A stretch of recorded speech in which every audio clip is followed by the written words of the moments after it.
So আমার নাম ব্যবহার করে অন্যের দ্বারা প্রতারিত হওয়া দ্বিতীয় ব্যক্তি যিনি ছিলেন, তিনি হচ্ছেন যে ইনস্টাগ্রামে আমি পাইছি ওনাকে শরীফুল। এই যে উনি, হ্যাঁ, ওনার ভয়েসগুলো আমি শুনাই আপনাদেরকে। প্রথম উনি মেসেজ দেবে আপনার সাথে কথা বলার দরকার ছিল। তারপর আপনারা যদি আমার কাজ না করেন, আমার টাকাগুলো মানে কষ্টের টাকা ফেরত দেন, আল্লাহ বিচার করবে। এরকম, এরকম মাহবুব ভাই আপনারা আমার সাথে এরকম করা ঠিক হয় নাই আরকি। হ্যাঁ, তারপর আমি আপনাদেরকে ভয়েসটা শুনাই। দুজনে অফলাইনে চলে যাচ্ছেন। আমাদের কামাই টাকাগুলো খাই আপনাদের কোটি বড় হয়ে যাবেন। আজ পর্যন্ত আসসালামু আলাইকুম ভাই। আপনাদের দুজনে থেকে আমি অফলাইনে বাইক পাইতেছি ভাই। ভাই এটা ঠিক হচ্ছে না। আপনার আমার কাছে টাকা পয়সা নিয়ে আপনারা এখন দুজনে অফলাইনে চলে যাচ্ছেন। আমাদের কামাই টাকাগুলো খাই আপনাদের কোটি মাহবুব ভাই প্লিজ আমাকে কল দেন, মেসেঞ্জারে কল দেন, হোয়াটসঅ্যাপ প্লিজ আমার হোয়াটসঅ্যাপ কল দেন প্লিজ ভাই।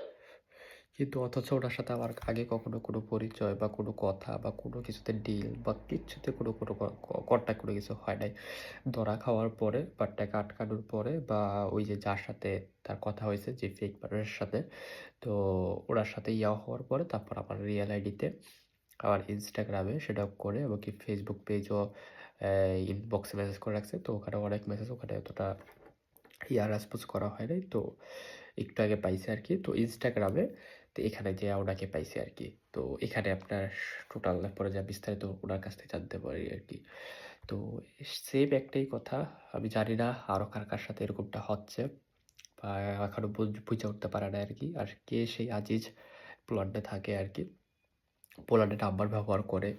তারপর হলো আপনার এই যে সে শরীফুল, সে সব ওই এই যে কি কথা হইছে, কোথায় কথা হইছে সবকিছু এখানে পাঠাইছে আরকি। কি ধরনের কথোপকথন হইছে এগুলা পাঠাইছে।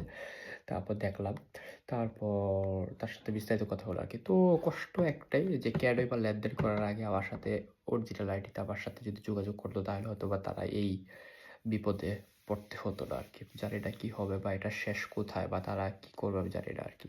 সো এটার সাথে আরো কে সম্পৃক্ত বা কে অলরেডি প্রতারিত হয়ে গেছে বা বুঝতেছে না আমি জানি না। বাট হয়তোবা ডে বাই ডে বা আগামীকাল পরের দিন যখন কন্ট্যাক্টলেস আরো কন্ট্যাক্ট হবে না ওই আজিজের সাথে, তখন যে দেখা যাবে এই আমার সাথে এসে পরে মেইল আইডিতে বা অরিজিনাল আইডিতে অথবা মেসেজ করতে পারে আরকি আরো যারা এটার সাথে সম্পৃক্ত। তো আমি জানি না। তো এটা নিয়ে বিস্তারিত আমি আপনাদের সাথে একটা ভিডিও শেয়ার করবো একদম A to Z কি হয়েছে এই পর্যন্ত একদম ফার্স্ট টু লাস্ট এই ২ জন ভাইয়ের কাছ থেকে কিভাবে কি হইছে। এটা নিয়ে বিস্তারিত ভিডিও করলে হয়তোবা সবকিছু বুঝতে পারবেন আরকি। তো সামনে যদি এরকম আরো কাউকে পাই তাহলে অবশ্যই আমি আপনাদের সাথে শেয়ার করবো আরকি। ধন্যবাদ।